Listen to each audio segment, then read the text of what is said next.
మీరు ఇంజనీరింగ్ చేశారా? జాబ్స్ కోసం సెర్చ్ చేస్తున్నారా? 3600 మందికి పైగా స్టూడెంట్స్ కి జాబ్స్ వచ్చేలా చేసిన code Gyan 100 days software course లో జాయిన్ అవ్వండి. మీ కెరియర్ ని బిల్డ్ చేసుకోండి. Hello viewers, welcome back to Suman TV. ప్రస్తుతం మనతో పాటు ఉన్నారు ఫ్యామిలీ కౌన్సిలర్ రజనీ రామ గారు. మేడంతో మాట్లాడదాం. నమస్తే మ్యామ్. నమస్తే నవీన. మ్యామ్, ఇప్పుడు హస్బెండ్స్ అబద్ధాలు చెప్తా ఉంటారు. ఓకే, సరదాగా అప్పుడప్పుడు చెప్తే పర్లేదు, కానీ కొంతమంది తరచుగా అబద్ధాలు చెప్తా ఉంటారు. చీటికి మాటికి కూడా అబద్ధాలే. మరి ఇప్పుడు హస్బెండ్ అబద్ధం చెప్తున్నాడు, నాకు తరచుగా చెప్తున్నారు, ఏది అడిగినా కూడా కొంచెం డిఫరెంట్ ఆన్సర్స్ వస్తున్నాయి అంటే అవి మనం అక్కడికి ఆపేసేయాలి, దాన్ని కనుక్కోవాలి అంటే ఏమైనా చిట్కాలు ఏమైనా చెప్తారా వైఫ్స్కి? చిట్కా కంటే ముందు అసలు వాళ్ళు ఎందుకు అట్లా చెప్తారనంటే ప్రతి దాంట్లో కల్పించుకోకుండా ఉండటం కోసం, అన్ని వివరాలు ఈవిడికి అవసరమా అన్నట్టుగా లైట్గా మొదలు పెడతారు. అది అలవాటుగా మారిపోతుంది. అది కొంతకాలం అయ్యేటప్పుడు వాళ్ళ బాండ్ బాగా దెబ్బతింటుంది. ఎందుకంటే ఈవిడ ఏది అడిగినా సరే ఇంకా నిజం రాదు అనే అభిప్రాయానికి ఆవిడ వచ్చేసే పరిస్థితి వస్తుంది. అప్పుడు అతను దున్నుకోవచ్చు. ఇంకా అడగట్లేదు కదా, ఇంకా ఆవిడకి అర్థమైపోయి అడగదనుకోండి, ఇంకా అతను ఇష్టం వచ్చినట్టు బిహేవ్ చేస్తాడు. ఏదన్నా అడిగితే ఖచ్చితంగా అబద్ధమే వస్తుంది.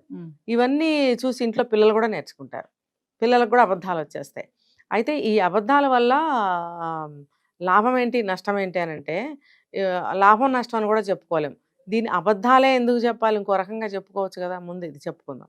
ఇప్పుడు నీకు అమ్మాయికి చెప్పడం ఇష్టం లేదు భార్యకి, దాన్ని నువ్వు సైలెంట్గా ఉండిపోని, అబద్ధం చెప్పాల్సిన అవసరం ఏముంది? అసలు చెప్పకుండా ఉండు. అంతేగాని లేకపోతే ఇది అంత ఇంపార్టెంట్ కాదులే అనేసి. కానీ నువ్వు ప్రతిదానికి అబద్ధమే చెప్పాలని అనుకుంటున్నప్పుడు అది ముందు చాలా దానికి రిఫర్గేషన్స్ వస్తాయి. సంసారం అనేది బాగా కూలిపోవడానికి ఇది కూడా ఒక కారణమే. అంటే అబద్ధాలు చెప్పడం వల్ల అటు అనుమానం పెరుగుతుంది. అనుమానం పెరగదా మరి? అనుమానం పెరగటం కూడా కాదు, అది ఏంటంటే ఈవిడికి ఒకలాంటి బాధ వచ్చేస్తుంది. ఇంకేంటంటే నేను తగని దాన్ని కాదా, నాకు ఎలా తెలుస్తుంది ఈ విషయము, లేకపోతే అసలు ఈ అబద్ధాల వల్ల ఒక్క విషయం కూడా ఇంట్లో సరే అవ్వటం లేదు, అంతే కదండి. ఇప్పుడు తను ఒక పని మీద అతని దగ్గరికి వెళ్తుంది, ఏమండి ఇదని అడుగుతుంది, అతను నిజం చెప్పడం.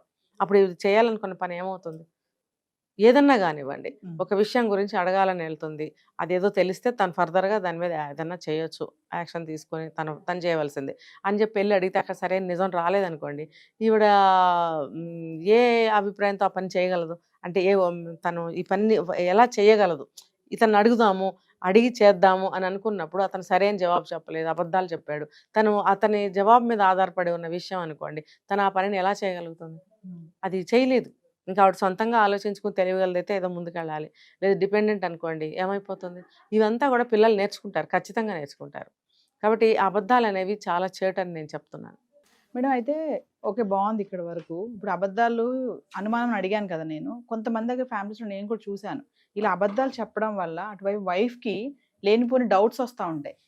అంటే అవి ఎలా అయినా అనుకోండి, లైక్ అంటే వేరే కాంటాక్ట్లో ఉన్నాడా, లేకపోతే నాకు తెలియకుండా ఇంకేమైనా చేస్తున్నాడా, అది ఫినాన్షియల్గా కానీ వేరే అమ్మాయితో కానీ అఫైర్ ఉందా ఏంటి, నాకు ఎందుకు చెప్పట్లేదు, నాకు ఎందుకు అబద్ధం చెప్తున్నారు అంటే కొంతమంది ఓవర్ థింకింగ్ చేసే ఆడవాళ్ళు ఉంటారు. ఎక్కువగా ఆలోచించే ఆడవాళ్ళకి ఇలా డౌట్లన్నీ వస్తూ ఉంటాయి. మరి దీన్ని ఎలా చూడొచ్చు? అదే నేను ఇందాక చెప్పాను, అసలు ఏం జరుగుతుంది బయట నాకు ఎలా తెలుస్తుంది, ఆవేదన ఎక్కువ ఉంటుంది.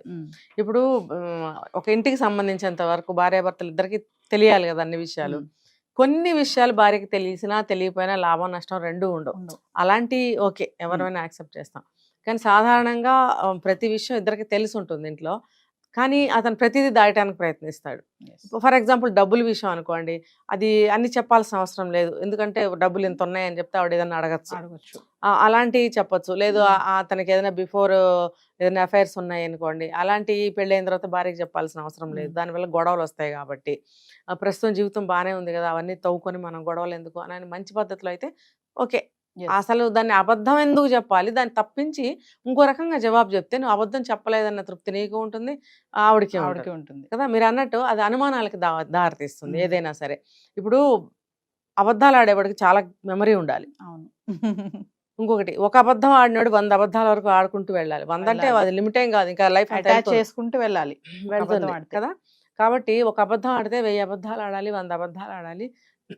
తర్వాత దాని అబద్ధాలు ఆడేవాడికి మంచి మెమరీ ఉండాలి, లేకపోతే నువ్వు 2-3 అబద్ధాలకి దొరికిపోతావు. అప్పుడేమవుతుందంటే నిన్ను చచ్చినా నమ్మదు ఆ భార్య, ఇంకా నమ్మరు, లైఫ్లో నమ్మదు. రెండోది అనుమానాలకి దారి. తర్వాత ఏమవుతుంది, చిలికి చిలికి గొడవలు అవుతాయి. అడిగింది ఎందుకు చెప్పవు, ఇది నాకు ఉన్నది ఉన్నట్టు ఎందుకు చెప్పలేదు, నాకు ఒకటి చెప్పావు అక్కడికి వెళ్ళి ఒకటి చేసావు, లేదు ఇక్కడ అబద్ధం చెప్పాడు, రేపొద్దున ఎక్కడైనా ప్రూవ్ అవ్వచ్చు అతను నువ్వు ఎక్కడికి వెళ్ళావనంటే ఒకటి చెప్పు ఉండొచ్చు ఇక్కడ, కానీ అతను ఎక్కడికి వెళ్ళాడు అనేది వేరే వాళ్ళు చూసి ఉండొచ్చు, లేకపోతే ఈవిడే బజార్లో ఎక్కడైనా చూడొచ్చు. అప్పుడు దొరికిపోతావు. మరి నువ్వు ఆడింది అబద్ధం, అవి నీ మీద నమ్మకం పోతుందిగా.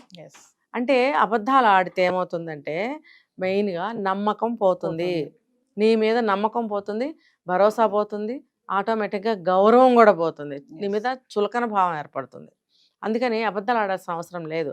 భార్య కదా, ఏదో ఎంతో కొంత చెప్పు, పని డైల్యూట్ చేసి చెప్పు, లేకపోతే మాటను తప్పించి ఆవిడకి అవసరం లేదులే, వర్రీ అవుతుందిలే, ఎందుకులే, కొంచెం మాటను తప్పించి చెప్పు.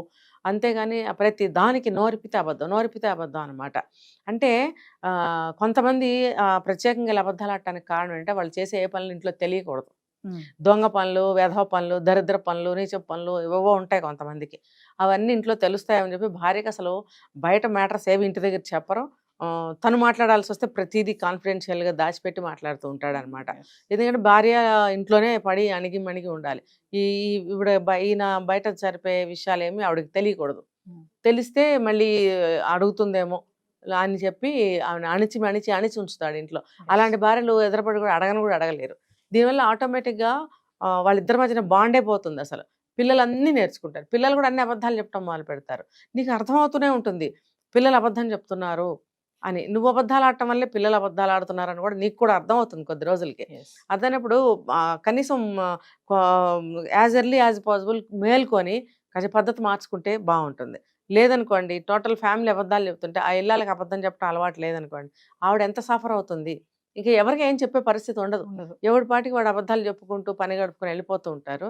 చివరికి వాళ్ళు తీసుకున్న గోతులు వాళ్ళే అని చెప్పి వాళ్ళే పడతారు. ఆ అబద్ధాల వల్ల వాళ్ళ జీవితం డ్యామేజ్ అయ్యి దానివల్ల వచ్చే ఫలితాలన్నీ వాళ్ళే తీసుకుంటూ బాధపడుతూ ఎలా బయటపడాలో తెలియక అబద్ధాలు మానలేరు. అది అవసరం ఉన్నా లేకపోయినా అబద్ధం ఆడతాం. భోజనం చేసావా అంటే కొంతమంది చేయలేదంట తినొచ్చి. అక్కడ అబద్ధం ఆడటం ఎందుకు? తప్పు కదా. నీకు తినకపోతే తినలేదని చెప్పు, అంతేగాని తినేసి వచ్చి తినలేదని అంటావు ఎందుకు? దాంట్లో ఏముంది విషయం? ఏమనుకుంటారు నువ్వు తినొచ్చానని చెప్తే? ఏంటో మరి అలా సైకాలజీ మనకు అర్థం కాదు. అంటే ఇక్కడ ఏమైనా మళ్ళీ మంచి వెరైటీలు పెడతారో మళ్ళీ తినాలని ఉద్దేశమా? అయితే దానికి చేసొచ్చానండి మీరేం చేశారు పెట్టండి అది కూడా తింటాను అనండి, చక్కగా ఎంత బాగుంటుందో. ఇంకా బాగుంటుంది. అక్కడ ఏదో కొద్దిగా తినగలుగుతారు, ఏదో 1-2 ఐటమ్స్ మళ్ళీ టేస్ట్ చేసి వెళ్ళండి, వాళ్ళు సంతోషిస్తారు మా ఇంట్లో తిన్నారని. నీ తృప్తి తీరుతుంది కదా. లేకపోతే నీ కెపాసిటీ ఉంటే 2 సార్లు తిను. అబద్ధం ఆడాల్సిన అవసరం ఏముంది అక్కడ? ఇలా అర్థం ఉన్నా లేకపోయినా ప్రతిదానికి అబద్ధాలు ఆడతారనమాట. జీవితాలు చిద్రం అవుతాయి దీనివల్ల. అంటే నీకు భార్యకి ఆ మాట చెప్పడం ఇష్టం లేకపోతే మానేసే, అబద్ధం చెప్పొద్దు అక్కడ. అంతే, అబద్ధం చెప్పొద్దు. నువ్వు కావాలంటే దాటవేయదాన్ని, లేకపోతే డైల్యూట్ చేసి చెప్పు, లేకపోతే నీకు సమయం వచ్చినప్పుడు చెప్తానులే అను, లేకపోతే నిజంగా ఏమీ లేకపోతే ఏమీ లేదని చెప్పు. లేదు ఒక మంచి కోసం ఒక అబద్ధం ఆడొచ్చని ఒక సూత్రం ఉంది. నువ్వు ఏదైనా ఒక మంచి కార్యం చేస్తున్నావు, దానికోసం చిన్న అబద్ధం ఆడాల్సి వచ్చిందంటే ఆడు, పర్వాలేదు. ప్రాణభయం ఉంది, ప్రాణం నీకు అక్కడ డేంజర్లో పడబోతుంది, ఒక అబద్ధం చెప్పి తప్పించుకోవచ్చు అని అనుకుంటే నువ్వు అక్కడ ఒక అబద్ధం ఆడు, నువ్వు తప్పించుకుని బయట పడగలను అనుకుంటే. అలాంటి సందర్భాల్లో అబద్ధం ఆడచ్చు, తప్పేమీ లేదు. కానీ నిద్ర లేచిన దగ్గర నుంచి పడుకునే వరకు ఒక్క నిజం రాదండి ఒక్కొక్కళ్ళ నోట్లో నుంచి. అమ్మో వాళ్ళతోటి భరించలేము అసలు. ఇంకా కొరకరాని కొయ్యి అంటారు చూసారా, అలా తయారైపోతారు. ముందు అబద్ధాలు చెప్పడం వరకే అనుకుంటాం మనం. అది ఆ తీరు పోను కొరకరాని కొయ్యలాగా. ఇంక నువ్వు ఏది అడిగినా నిజం రానప్పుడు లొంగుబాటు అనేది ఉండదు ఏ కోణంలో నుంచి కూడా. నువ్వు అడిగినా సరే అతని నుంచి నువ్వు రాబట్టుకోలేవు. నువ్వు ఎలాగ చెప్పినా కూడా అతను ఏది చేయటానికి ముందుకు రాడు. ఎందుకంటే అది ప్రతిది అబద్ధమే కదా. ఎక్కడ లొంగుబాటు ఉంటుంది అక్కడ? అబద్ధాలు చెప్పడం వల్ల ఇట్లా నిలబడే ఉంటాడు వాడు, లొంగడు, ఎక్కడ లొంగడు. మనసు లొంగదు, శరీరం లొంగదు. చాలా డేంజర్ అండి అది. Thank you.